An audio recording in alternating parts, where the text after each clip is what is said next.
कृष्णाय वयम नमः। श्री भगवान की गृहचर्या और दिनचर्या। गृहचर्या घर में कैसे रहती थी, विशेषतः 16,000 पत्नियों से अधिक के साथ, और दिनचर्या निजी जीवन में उन्होंने अपने दिन को कितने विभागों में, किन कार्यों में बांटा हुआ। गृहचर्या के विषय में मन में प्रश्न तो कदाचित बहुतों के उठते होंगे, पर लगता है किसी ने कुछ कहा नहीं। 16,000 से अधिक पत्नी जिसकी हूँ, कैसे वो प्रबंध सबका करता होगा, सबको प्रसन्न रखना, सबको संतुष्ट रखना।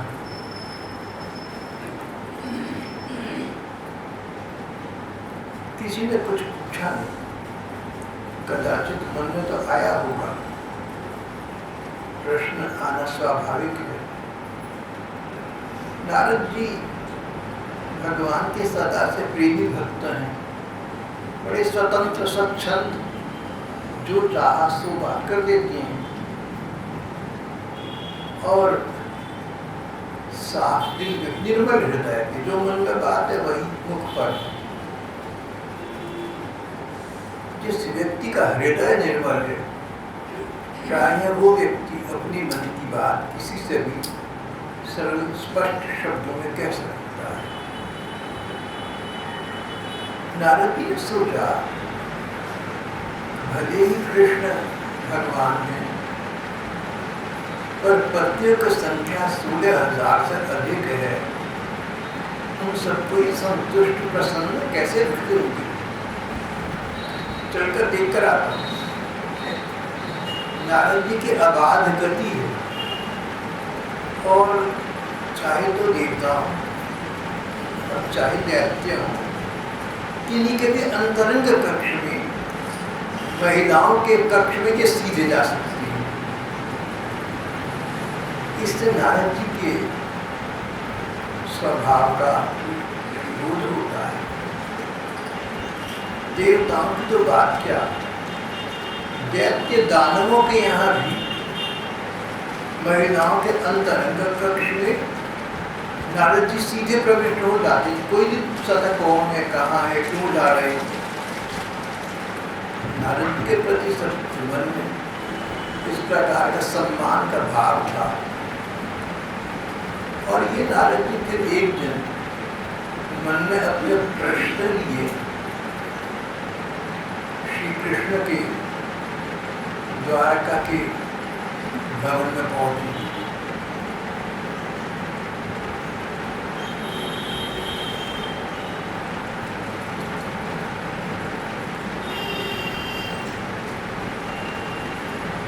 द्वारका पहुंचे, भगवान से मिलूंगा, पूछूंगा क्या, देखूंगा कितनी रानियां हैं, अलग अलग रानियों से मिलूंगा, उनका हाल का देखूंगा, पूछूंगा, तो पता लगेगा कि क्या स्थिति है, समस्या का समाधान भगवान ने क्या किया, कैसे किया। नारद जी इसी उत्सुकता से प्रेरित होकर भगवान की लीला देखने के लिए द्वारका पहुंचे। द्वारका पहुंचे तो सबसे पहले भगवान की पटरानी के रूप में रुक्मिणी जी का नाम विख्यात था। भगवान का पहला विवाह रुक्मिणी जी से ही हुआ था। नारद जी तो अपने मन में गहरी सच्चाई को भी जानते थे। श्री कृष्ण साक्षात भगवान है, भगवान विष्णु है, तो लक्ष्मी जी का अवतार रुक्मिणी जी है। वैकुंठ में ये लक्ष्मी नारायण है, दोबारा कहूँगा, वैकुंठ में ये लक्ष्मी और विष्णु भगवान के रूप में है, और प्रलय काल में महासागर में यही लक्ष्मी जी और नारायण जी शेषैया पर विश्राम किया करते हैं। वही लक्ष्मी जी वही भगवान आज रुक्मिणी और श्री कृष्ण के रूप में लीला कर रहे हैं। लक्ष्मी जी का, रुक्मिणी जी का भगवान श्री कृष्ण का ये महत्व बोध नारद जी को था। सबसे पहले रुक्मिणी का प्रसाद, रुक्मिणी जी का भवन देखने के लिए गए। भवन में प्रकार प्रकार के उपवन थे, उद्यान थे, रंग बिरंगे फूल से लदे हुए पेड़ थे, तरह तरह के पक्षी चहक रहे थे, भौरे गुंजार रहे थे। निर्मल जल से सरोवर भरे हुए थे। नीले, लाल और सफेद रंग के भांति भांति के फूल खिले हुए थे। फूलों की भीड़ लगी हुई, दूर दूर तक निगाह डालो तो सुंदर सुंदर फूल फूल नजर आते हैं।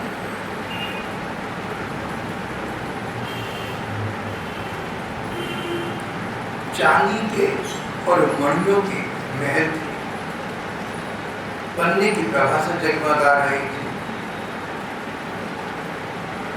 द्वारका नगरी स्वयं ही बहुत सुंदर थी। बड़ी बड़ी सड़कें, गलियां, चौराहे, बाजार, सुंदर सुंदर घुड़साल आदि पशुओं के रहने के स्थान, सभा भवन, देव मंदिर, सड़कों, चौक, गली और दरवाजे पर छिड़काव किया गया था। छोटी छोटी झंडियां और बड़े बड़े झंडे जगह जगह फहरा रहे थे। द्वारकापुरी में भगवान कृष्ण का बहुत सुंदर अंतःपुर था। बड़े बड़े लोग पास उसकी पूजा, उसकी प्रशंसा किया करते थे। यहाँ श्री रुक्मिणी जी के भवन में नारद जी ने प्रवेश किया था। रुक्मिणी जी के भवन में मूंगे मोतियों के खंभे थे, मणियों के छज्जे थे, मणियों की दीवारें थी। प्रकार प्रकार के प्रकाश थे, मोतियों की लड़ियां, उनकी झालरें लटक रही थी। हाथी दांत के बने हुए आसन और पलंग थे। बहुत सी दासियां गले में सोने का हार पहने सुंदर वस्त्र सुसज्जित होकर वहाँ रुक्मिणी जी की सेवा में थे। बहुत से सेवक वे भी सुंदर सुंदर वस्त्र पहने, जड़ाऊ कुंडल धारण किए हुए थे। सब अपने काम में व्यस्त थे और महल की शोभा बढ़ा रहे थे। दीवे थे, इनमें रंगों का प्रकाश का तेल और बत्ती भी डाला गया। हीरे और मोती ऐसे रत्न थे जिनका स्वतः प्रकाश होता है। मोर नृत्य कर रहे थे। अंतरंग में प्रविष्ट होकर नारद जी देखा भगवान कृष्ण उस भवन की स्वामी रुक्मिणी के साथ एक पलंग पर बैठे हुए। नारद जी ने देखा तो अनेक अनेक सुंदर गुण रूप और अवस्था में प्रबल कितनी दासियां, कितनी सेविकाएं वहां थी। पर लक्ष्मी जी अपने हाथों भगवान को सोने के चमर से हवा करना। सेवा कार्य दो प्रकार का होता है। एक तो इसलिए होता है कि दूसरे का काम हो जाए। हम चाहते हैं कि दूसरे का काम हो जाए, हम उसकी सेवा करते हैं, हम कर देंगे। मतलब तो ये कि उसका काम हो जाए, उसको कठिनाई ना हो, उसको सुविधा मिल जाए, सुख मिल जाए। सेवा कार्य दूसरा भी है, अपने सुख के लिए। किसी की सेवा करके हमें अपने को सुख मिलता है। अनेक दास दासियों के आसपास टहलने के बावजूद रुक्मिणी जी अपने हाथों से भगवान को चमट उड़ा रही थी, पंखा कर रही थी।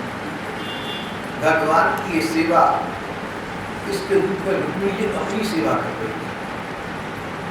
भगवान की सेवा करने से उन्हें अपने को सुख मिल रहा था। अपने को सुख देने के लिए भगवान की सेवा कर रही थी। इस प्रकार की शैली को अलग अलग विद्वान और काव्य पुरुषों ने अलग अलग नाम दिए और सरल सीधा नाम है सच्चा प्यार, ट्रू लव।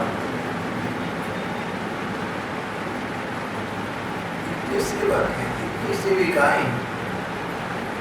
पर जैसे ठाकुर रविन्द्रनाथ टैगोर ने कहा कि कोई प्रेमी अपनी प्रेमिका की मुस्कान का सुख किसी प्रतिनिधि के माध्यम से नहीं ले सकता, स्वयं जाकर देखना होगा। इसी प्रकार भगवान की सेवा का सुख रुक्मिणी जी को तभी मिलता है जब अपने हाथ से उनकी सेवा करता।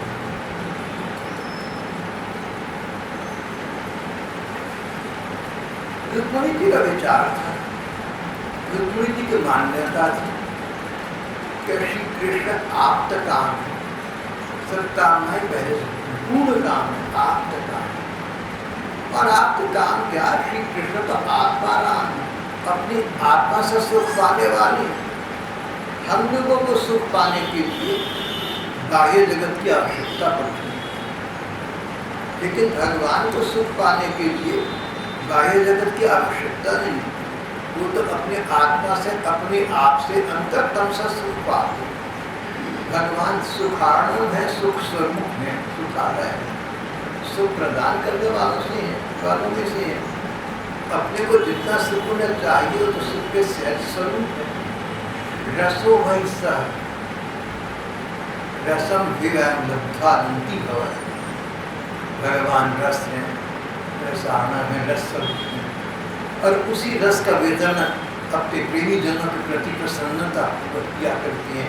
इस प्रकार के भगवान को हमारी सेवा से कोई सुविधा मिल जाएगी ऐसा तो नहीं है। उनको तो लाख लाख सुविधाएं स्वयं मिली होंगी, उनके स्वभाव में लिए थे, पर उनकी सेवा करने में अपने को सुख मिलता है।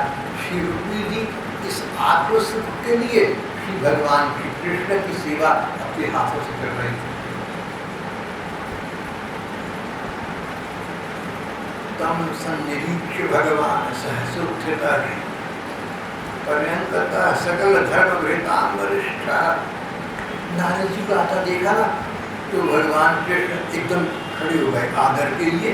अरे नारद जी आ रहे हैं, उनका स्वागत किया, पलंग से सहसा खड़े हुए, नारद जी के चरणों में प्रणाम किया, हाथ जोड़कर उन्हें अपने आसन पर बिठाया, अपने स्थान पर बिठाया। नारद जी भगवान के स्थान पर नहीं बैठना चाहते थे, पर विनम्रता करके, विनय पूर्वक प्रार्थना करके कि नहीं नहीं आप बैठिए, मेरे स्थान पर बैठिए, मेरी को अच्छा लगेगा, मेरी इच्छा पूर्ण होगी, मेरा गौरव होगा, इसमें मुझे गर्व करती तो नारद जी आप बैठिए, मेरी कहनी, मेरी प्रसन्नता के लिए बैठ। नारद जी बैठ गए। श्री सुखदेव जी ये कथा सुना रहे हैं भागवत में राजा परीक्षित। आज सुखदेव जी को राजा परीक्षित प्रति भागवत की कथा सुनाते हुए 5वां दिन हो गया। सब ये 7 दिन कथा सुनी है, उसके बाद परीक्षित जी का जीवन काल समाप्त होता है। 7 दिन कथा करनी, इसलिए तो भागवत का सप्ताह करना है। लेकिन संयोग की बात है, चांस की बात है कि परीक्षित का जीवन, शेष जीवन 7 दिन का ही अवशिष्ट था। इसलिए सुखदेव ने जो कथा परीक्षित को सुनाई, ये भागवत सप्ताह नहीं कहलाया जा सकता। ये तो सत्संग है, कथा है, पारायण है, पाठ है, सप्ताह ऐसा नहीं कह सकते। अगर श्री सुखदेव जी ये कथा परीक्षित को तब सुनाते जब परीक्षित जी की शेष आयु 3 दिन होती, तो 3 दिन में कथा सुनाकर समाप्त करते। अगर 30 दिन होती तो 30 दिन में कथा सुनाकर करते। यहाँ तो श्री सुखदेव जी राजा परीक्षित को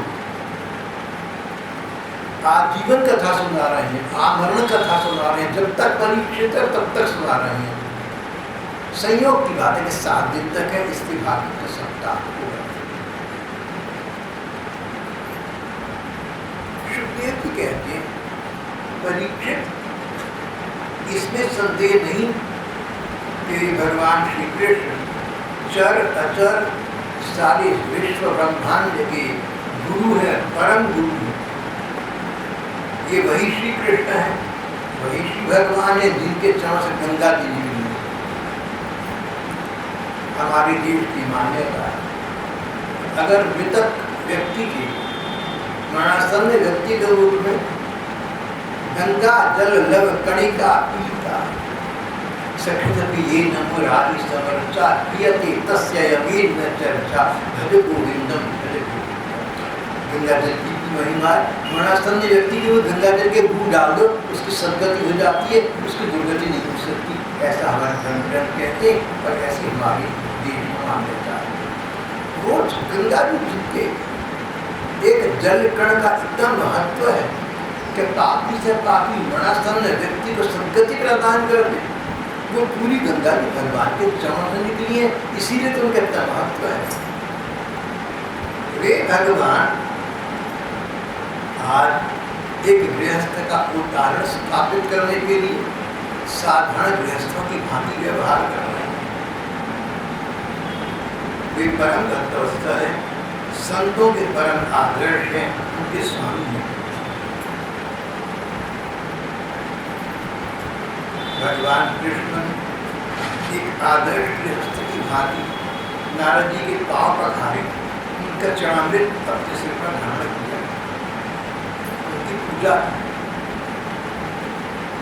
थोड़े शब्दों में पर अमृत से भी मीठे शब्दों में उनका स्वागत सत्कार किया।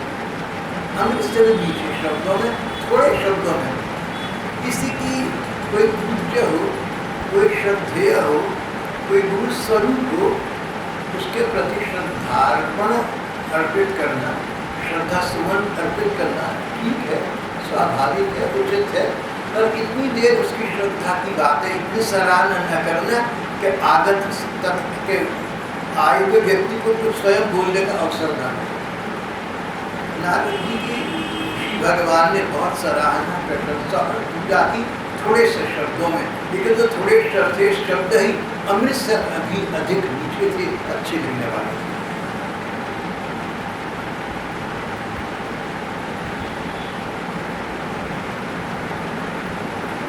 श्री कृष्ण ने कहा, भगवान आपके पास ज्ञान है, आपके पास वैराग्य है, आपके पास धर्म और ऐश्वर्य है, यश और श्री है। हमारे भारतीय विधान में 6 प्रकार के सुख भोग माने गए, उच्चतम सुख भोग 6 प्रकार के माने गए। अपनी वैदिक भाषा में उन्हें भग कहते हैं। जिसके पास 6 के 6 ऐश्वर्य उपलब्ध हो उसे भगवान कहते हैं। श्री कृष्ण ही भगवान है, क्योंकि 6 ऐश्वर्य उन्हीं के पास उपलब्ध। वे श्री भगवान, श्री कृष्ण जो स्वयं भगवान है, सारा ब्रह्मांड जो भगवान जानता है, मानता है, पर उनकी विनम्रता, उनकी महानता ये कि वे साक्षात भगवान श्री कृष्ण नारद जी से कहते हैं, नारद जी हम गृहस्थ लोग हैं, आपकी क्या सेवा कर सकते हैं? आप तो भगवान हैं, आपके प्राप्त 6 प्रकार का ऐश्वर्य उपलब्ध है, हम आपकी क्या सेवा करें? नारद जी मुस्कुराए, बोले भगवान आप मुझसे क्या कह रहे हैं? मुझे पता है कि आप साक्षात भगवान, और ये सब कुछ आप मेरे मन मान रखने के लिए या लोकादर्श के लिए कह रहे हैं। शिव जी ब्रह्मा जी आपके चरण की उपासना करते हैं, आप मेरे लिए कुछ करना चाहते हैं, कर सकते हैं, बता देता हूँ। संसार कूपपति तो तृणावलंबम, संसार कूपपति तो तृणावलंबम। संसार की इस अंधे कुएं में डूबा हुआ मैं साधारण जीव, आप मुझे इससे तार दीजिए। इससे तारने का उपाय भी मैं स्वयं आपको बता देता हूँ। आपका स्मरण मेरे मन में सदा बना रहे, तो संसार की साधन से मैं तरा रहूँगा। ऐसी कृपा कीजिए कि जहाँ रहूँ आपके स्मरण में तन्मय रहूं, आपका विचार बना रहे, आपका विस्मरण ना हो भगवान। आपका स्मरण ही जीवन है, आपका विस्मरण ही मरण है। बस इतनी कृपा कीजिए। आपने पूछा आपसे प्रसन्न को देना चाहती, मैं क्या चाहता हूँ? तो मैं आपकी स्मृति मांगता हूँ, आप मुझे अपनी स्मृति प्रदान करिए। कहीं भी जाऊँ, कैसे भी हूँ, आपका स्मरण बना रहे, आपका मुखमंडल मेरे भाव नयनों के सामने बना रहे, बस ये चाहता हूँ। नारद जी चकित रह गए। इस भवन में ऐश्वर्य की और प्राकृतिक सुषमा इतनी बहुतायत थी, लगता था मानो एक नगरी बनी हुई। अकेले रुक्मिणी जी का महल, भगवान नहीं थे, माने उपनगरी बनी, उपनिवेश बना। अन्य पत्नियों का क्या हाल हुआ? अब किसी दूसरी पत्नी के पास गया, दूसरी पत्नी के पास गए, वहां भगवान अपनी उस प्रिय पत्नी के साथ उद्धव जी को साथ मिलाकर चौसर खेल रहे थे। वहां भगवान ने ऐसे दिखाया मानो पता ही ना को नारद जी आए एकदम खड़े हुए। बोले नारद जी आइए आइए ऋषिवर, कब आपका आना हुआ? हमारा आज व्यस्त पवित्र हो गया, हमारा भवन पवित्र हो गया, आपके चरण दर्शन हुए, आइए। नारद जी आप तो आत्मा राम है, आप तो राम है, और हम व्यस्त लोग सांसारिक झमेलों फंसे रहते हैं, ऐसे भला आपसे सेवा पूछ भी क्या सकती है? फिर भी हमारी प्रसन्नता के लिए आप कुछ न कुछ आज्ञा अवश्य प्रदान करें, हमें सेवा का अवसर देकर हमारा जन्म सफल कीजिए।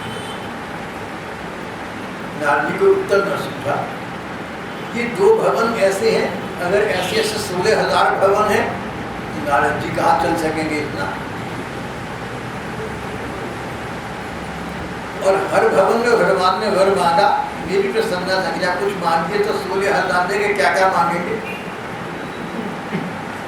संभ्रम को प्राप्त नारद जी बिना कुछ बोले मुस्कुराए, खड़े हुए और तीसरी पत्नी के यहाँ गए। इस प्रकार संभ्रम में पड़े हुए नारद जी अब एक एक पत्नी के भवन में जा जाकर स्वयं देख रहे थे कि क्या हो रहा है।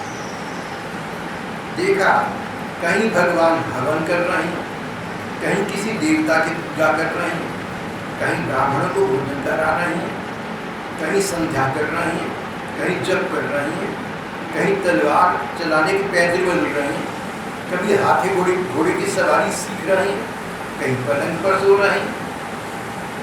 इसी महल में जब आदि मंत्रियों के साथ किसी गंभीर विषय पर वार्ता कर रहे हैं, कहीं वारांगनाओं से घिरकर जल पूजा कर रहे हैं, कहीं किसी प्रकांड पंडित से पुराण की कथा सुन रहे हैं, कहीं किसी पत्नी के महल में अपनी प्राणप्रिय पत्नी के साथ हाथ से विनोद की बातें कर रहे हैं, कहीं अर्थ का सेवन कर रहे हैं, आपस के मित्रों से पूछ रहे हैं कि भैया कुछ ऐसा तरीका निकले कि हम पैसे कमा सके और संभाल के भी रख सके, अर्थ संग्रह कर सके, अर्थ संचय कर सके, जैसे गृहस्थ लोग व्यापारी लोग बात करते हैं। इस पर समीक्षा करते हुए किसी रसिक संत ने कहा कि आदमी का जन्म का स्वभाव ही जाता, आखिर है तो बनिए। नंद बाबा के यहाँ पैदा हुए, पहले संस्कार तो नंद बाबा के वैश्य परिवार के हैं, देखो अर्थ संग्रह कर रहे हैं, अर्थ संचय की वार्ता कर रहे हैं। कहीं गुरुजनों की, बड़े बुजुर्गों की सेवा कर रहे हैं। किसी अन्य कक्ष में नारद जी गए, देखा भगवान कृष्ण किसी राजनेता के साथ युद्ध की बात कर रहे हैं। किसी दूसरे कक्ष में, किसी दूसरे पत्नी के भवन में किसी अन्य नेता के साथ संधि की बात कर रहे हैं। और कहीं पर बलराम जी के साथ बैठकर सत्पुरुषों के कल्याण के बारे में विचार कर रहे हैं। एक स्थान पर भगवान पुत्रों के लिए ठीक पत्नी चाहिए, ठीक वधू आ जाए, अपनी पत्नी के साथ मिलकर ये चिंता चर्चा कर रहे हैं। अरे कोई लड़की तो भगवान दे, अच्छी लड़की मेरे घर में घूम के आए, ससुर बनना चाहे। अन्य गए पत्नी के भवन में तो एक पुत्री की बात कर रहे थे कि इस बेटी के हाथ पीली करें, इसका क्या तरीका है, लड़का अच्छा मिले। भगवान सब काम करना चाहते हैं। कहीं किसी भवन में किसी कन्या को विदा कर रहे हैं, कहीं किसी अन्य कन्या को बुलाने की तैयारी में लगे हुए।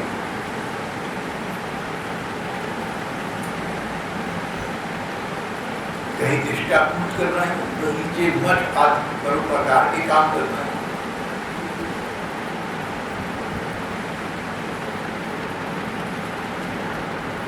कहीं किसी अन्य पत्नी के भवन में पहुंचे तो वहाँ थी नहीं। पत्नी ने बताया कि श्री कृष्ण वेश बदलकर पहचाने न जाए इस प्रकार कई बार नगरी में चारों ओर रमण भ्रमण करते हैं देखने के लिए कि राज्य के विषय में प्रजा का विचार क्या है और प्रजा को कोई कष्ट कठिनाई है तो उसके निवारण कर सके। इस प्रकार मनुष्य सीधा करते हुए भगवान कृष्ण उनका वैभव देखा। नारद जी ने मुस्कुरा दिए, बोले नारद जी ने कहा भगवान मैं आपसे अभी कहकर चुका हूँ, आप साक्षात भगवान हैं। गृहस्थ रूप में ये मानवोचित लीला मात्र है आप, बस मुझे तो ये आज्ञा दीजिए मैं आपकी लीलाओं का दान करता हुआ सारे संसार में भ्रमण करूं। भले ही मैं जगत में भ्रमण करूं लेकिन मेरा मन आपकी लीलाओं के चिंतन में लगा रहे, ये आप मुझे वरदान प्रदान करिए। श्री कृष्ण ने चारों को देखा, नारद जी अकेले थे। बोले नारद जी आप ठीक कहते हैं, मैं मानव रूप में केवल लीला कर रहा हूँ, गृहस्थों के लिए धर्म शिक्षा का दानक बना रहा हूँ। मुझे मानवोचित लीला करते देखकर आप कभी भी चकित न होना, मोहित न होना, ये सब मेरा खेल है, नाटक है। समय अवधि पूरी होने पर मैं अपने धाम को वापस चला जाऊँ, लेकिन वर्तमान में ये नाटक की लीला मैंने करनी चाहिए। यद्यपि श्री कृष्ण एक ही है, तमेव सर्वगेहेषु संतमेकं ददर्शः। यद्यपि ये एक ही, फिर भी नारद जी ने उन्हें प्रत्येक पत्नी के भवन में अलग अलग प्रत्येक पत्नी के अनुरूप रूप में देखा। भगवान की शक्ति अनंत।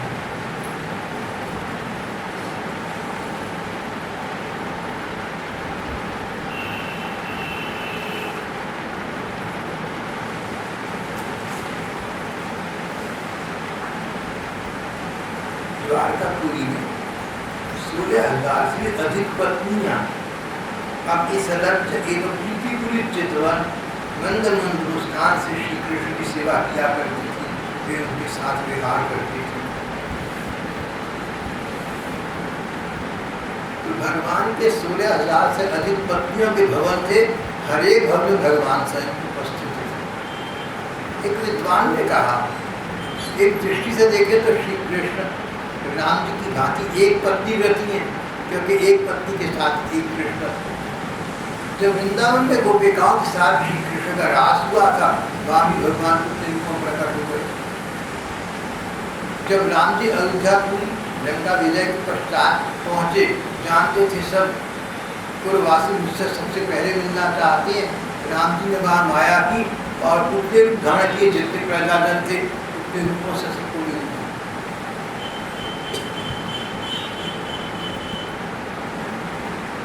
इस प्रसंग के अंत में कथा के वक्ता श्री सुखदेव जी कहते, परीक्षित भगवान कृष्ण ने जो लीलाएं की हैं उन्हें विश्व ब्रह्मांड में, सारे संसार में दूसरा कोई कर सकता ही नहीं।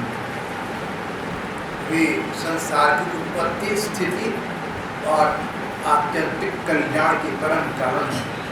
उन श्री कृष्ण की इन अवतारी लीलाओं का जो मनन करता है, पठन करता है, गायन करता है, श्रवण करता है, उसे श्री कृष्ण के चरणों में प्रेममयी भक्ति प्राप्त हो जाती है।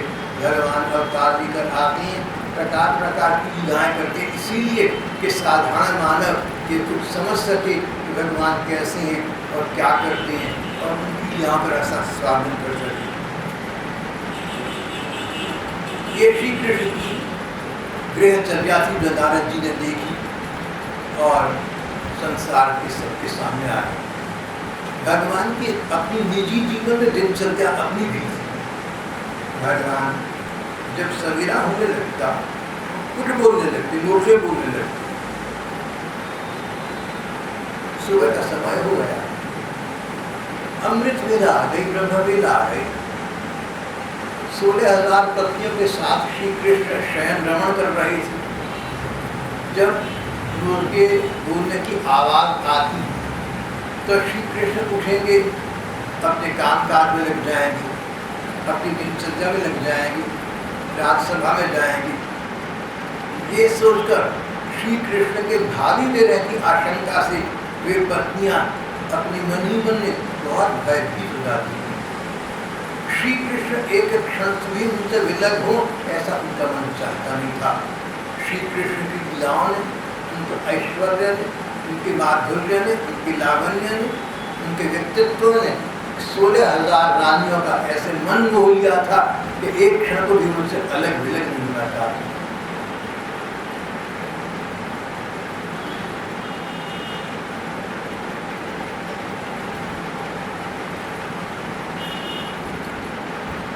श्री कृष्ण प्रतिदिन ब्रह्म मुहूर्त में उठ जाते। ब्रह्म मुहूर्त इसे अमृत वेला भी कहते हैं, अर्घोदय की वेला। सुबह को सूर्य जब प्रकट होने वाले होती हैं, उससे पहले आकाश में हल्की हल्की लालिमा व्याप्त हो जाती है। आकाश में लाल वर्ण दिखाई देता है। अर्घोदय की इस वेला से पूर्व का जो समय है उसे ग्रंथों ने ब्रह्म मुहूर्त कहा है, उसे अमृत वेला कहा है, वो सर्वोत्तम समय कहा है।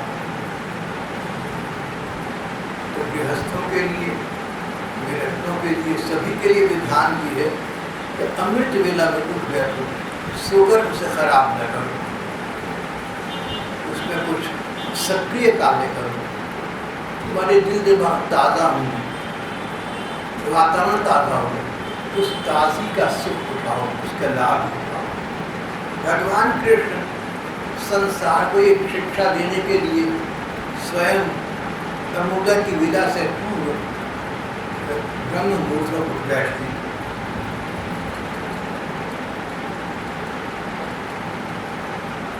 हाथ मुंह धोते और आंखें मीच कर ध्यान करते, अपना ध्यान करते। सुबह को जल्दी उठने का लाभ तब है जब भगवान का ध्यान करें। भगवान भी सुबह को उठते तो आंखें मीच कर ध्यान करते। पूर्ववासी संत हनुमान प्रसाद जी पोद्दार भाई जी कहते थे कि ये किसका ध्यान करते थे, कौन करे? हम तो भगवान का ध्यान करना चाहते हैं या करते हैं, भगवान किसका ध्यान करते होंगे? श्री भाई जी कहते हैं अवश्य ही वे अपने प्रेमी भक्तों का ध्यान करते।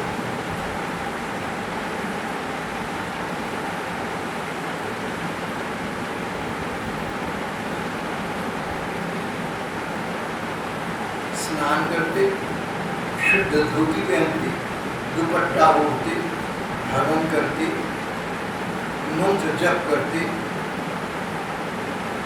बड़े बूढ़ों की विधि पूर्वक पूजा करते। जब सुबह को सुबह उठते हैं, जल्दी उठना चाहिए। जो अपने से बड़े हैं उनको नमस्ते राम राम प्रणाम चरण स्पर्श आदि करना चाहिए, भगवान ने ये शिक्षा दी। उसके बाद सुपात्रों को गऊ का दान कर,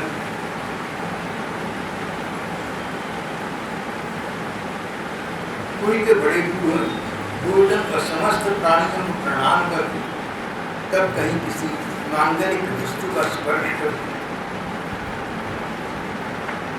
श्री सुखदेव जी कहती हैं, परीक्षित आत्मानं भूषयामास नरलोक विभूषणम्। आत्मानं भूषयामास नरलोक विभूषणम्। श्री कृष्ण जो आभूषण धारण किए रखते हैं, गहने पहने रखते हैं, जो भी आभूषण है, उपकरण है, माला, नूपुर इत्यादि, भगवान के जो उपकरण हैं, भगवान के जो सौंदर्य के प्रसाधन हैं, पीताम्बर, वस्त्र, कौस्तुभमणि, फूलों के हार, चंदन का लेप इत्यादि, भगवान के शरीर का सहज सौंदर्य ही सारे संसार का अलंकार है। वे भगवान के अलंकार धारण करते हैं एक लीला के रूप में। भगवान जब आभूषण धारण करते हैं, आम लोग आभूषण धारण करते हैं इसलिए कि उनकी शोभा, उनकी सुंदरता बढ़ता है। तो ये देखा गया कि जो बड़े बड़े महापुरुष हैं वो किसी प्रकार का आभूषण धारण नहीं करते। वो इन बातों से कुछ चौंक जाते, हम लोगों को अच्छे लगे, देखने में अच्छे लगे। अरे देखने में अच्छे क्या लगे, व्यवहार वाणी ऐसे होकर लोगों को बात आए। कई महापुरुषों को इन बातों के लिए समय नहीं होता, तो सादा रहती, सरल रहती। हमारे महापुरुषों ने इसको सदा से आदर्श माना है। सादा जीवन उच्च विचार। सादा जीवन सबके लिए आदर्श हो ऐसा तो नहीं कह सकते, पर जिन लोगों का जीवन को लक्ष्य है, कोई पथ है, उनके लिए सादगी ही भूषण है, उनके लिए सादगी ही भूषण। भगवान भी आभूषण धारण करती थी, फूलों के हार, कौस्तुभ मणि इत्यादि। सच बात यह है कि भगवान आभूषण धारण करते तो भगवान की सुंदरता बढ़ जाती, ऐसा तो नहीं है, आभूषणों की सुंदरता बढ़ जाती। फिर उसके बाद दर्पण में अपना मुखड़ा देखते, देव प्रतिमाओं के दर्शन करते। इस समय तक समाज के या प्रजा के कुछ आवश्यकताग्रस्त जन आ चुके होते, जिनके मन में कोई कामना पूर्ति की इच्छा होती, भगवान के पास आके भगवान की सभी। उसके पश्चात कलीवे का समय होता, कलीवा नाश्ता ब्रेकफास्ट। भगवान फूलों की मालाएं, पान, चंदन का लेप आदि वस्तुएं पहले विद्वान लोगों को देते, फिर घर के लोगों को देते, फिर अपने मंत्रियों को देते, रानियों को बांट देते, और सबसे बाद में जो कुछ बचता उसका स्वयं सेवन करते थे। भगवान सबका उच्छिष्ट ग्रहण करते थे, सबका उच्छिष्ट, सबका प्रसाद भगवान पाया करते थे।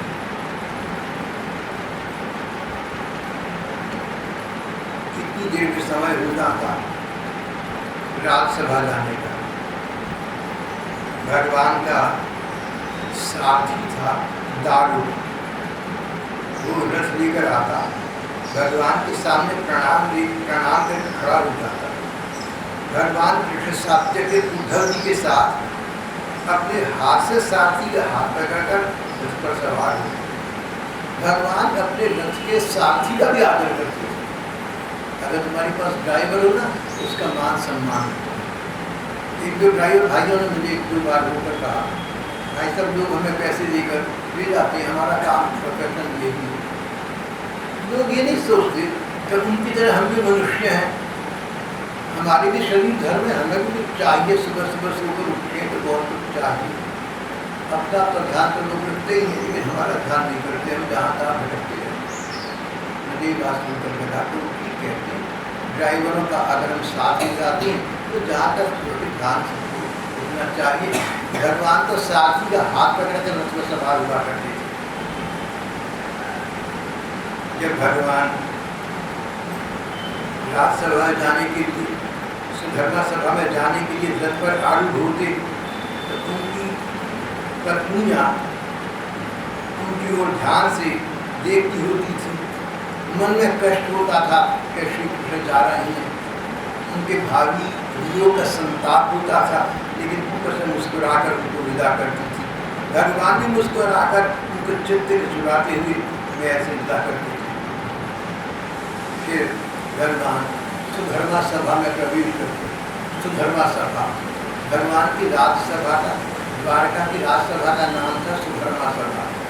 ये सभा इंद्र देवता ने भगवान को उपहार के रूप में अर्पण की। सुधर्मा सभा में वही गुण है जो देवराज इंद्र की अमरावती या स्वर्ग में है। उस सभा की महिमा ऐसी है कि जो लोग उस सभा में बैठते उन्हें भूख प्यास नहीं लगते, बुढ़ापा मृत्यु नहीं सताते, शोक रो नहीं जाते।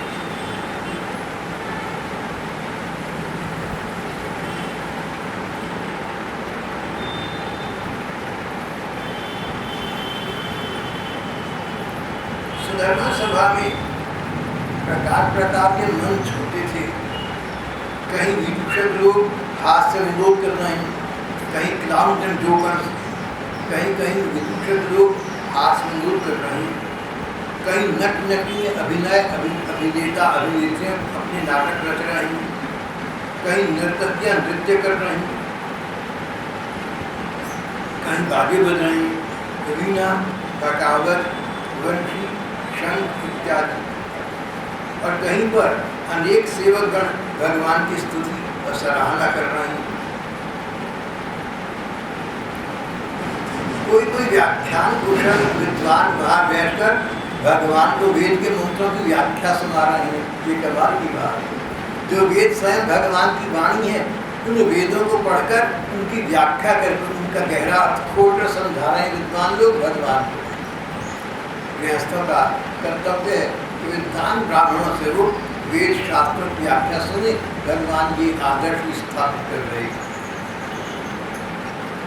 कहीं कहीं भगवान यदुवंश अवतीर्ण हुए थे। यदुवंश पहले बड़े बड़े राजा महाराजा हुए हैं, उनका इतिहास और उनकी सराहना की कथाएं अन्य विद्वान लोग सुना रहे थे। इस प्रकार भगवान अपना सभा में कार्यक्रम समन्वित रखते। सभा समाप्त होने के बाद फिर भगवान घर को वापिस आते। शाम के समय भगवान का गोधूली वेला के पश्चात आने का समय हुआ। कभी कभी देर भी हो जाती रात काल में, जब दोनों समय मिलते, प्रकाश अंधकार में बदल रहा होता, भगवान वापस आते। तब तक भगवान की सहस्त्रों पत्नियां और घर के अन्य सब सहस्त्रों लोग भगवान की उत्कट प्रतीक्षा में